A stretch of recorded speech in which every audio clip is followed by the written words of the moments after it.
2 যুগেরও বেশি সময় ধরে যে বাড়িতে বাস করতেন, ভাঙতে দেখে মেনে নিতে পারেননি 60 ঊর্ধ্ব মোহাম্মদ ইউনুস। অসুস্থ হয়ে ভর্তি হন হাসপাতালে। সুস্থ হয়ে ফিরলেও মন খারাপ নিজের বাড়ি দেখে। ঠাটা ভেঙে সবকিছু তছনছ করে দিল। নিয়ে গেছে এরা সিটি কর্পোরেশন থেকে। আমাদের জিজ্ঞাসা করে নাইকা যে আমরা কিভাবে কেমনি কি আছি। ইউনুসের মতন ইয়াকুব জলিল সহ রাজধানীর মুগদা-মান্ডা সড়কের দুপাশের অনেক বাড়ির মালিকের কপালে চিন্তার ভাঁজ। কারো পৈতৃক সম্পত্তি, কারো আবার জীবনের সব আয় দিয়ে গড়া একমাত্র নিবাস এখন ক্ষতির মুখে। কিন্তু ক্ষতিপূরণ না পাওয়ার অভিযোগ অনেকের।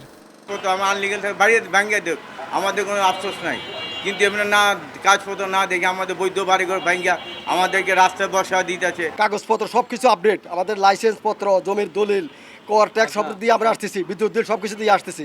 আমাদের কোনো এগুলো দেখার কোনো সুযোগ দেয় না, বলার কোনো সুযোগ দেয় না। আমরা সরকারের উন্নয়ন কাজে আমরা বাধা দিতে চাই না। সরকার তার নিয়মতান্ত্রিকভাবে আমাদের এখানে জমির মালিক আমরা, স্থাপনার মালিক আমরা, আমাদের ক্ষতিপূরণ দিয়ে সরকার নিলে আমাদের কোনো আপত্তি থাকবে না।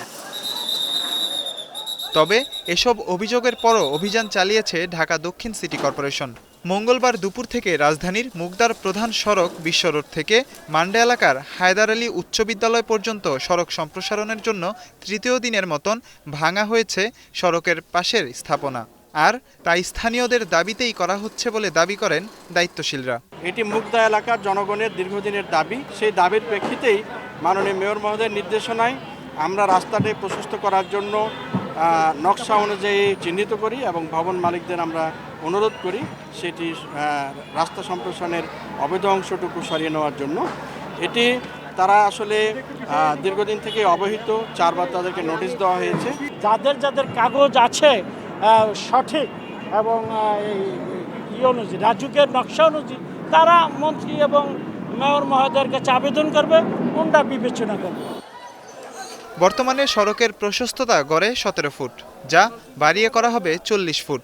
এর সাথে সড়কের দুপাশের 5 ফুট করে আরও 10 ফুট থাকবে পথচারীদের হাঁটার পথ। এদিকে মঙ্গলবার বিকেলে এই উচ্ছেদ অভিযানের উপর স্থগিতাদেশ দিয়েছেন আদালত। একই সঙ্গে কেন উচ্ছেদের আগে জমির মূল্য পরিশোধ এবং ক্ষতিপূরণ দেয়া হবে না তা জানতে চেয়েছেন আদালত।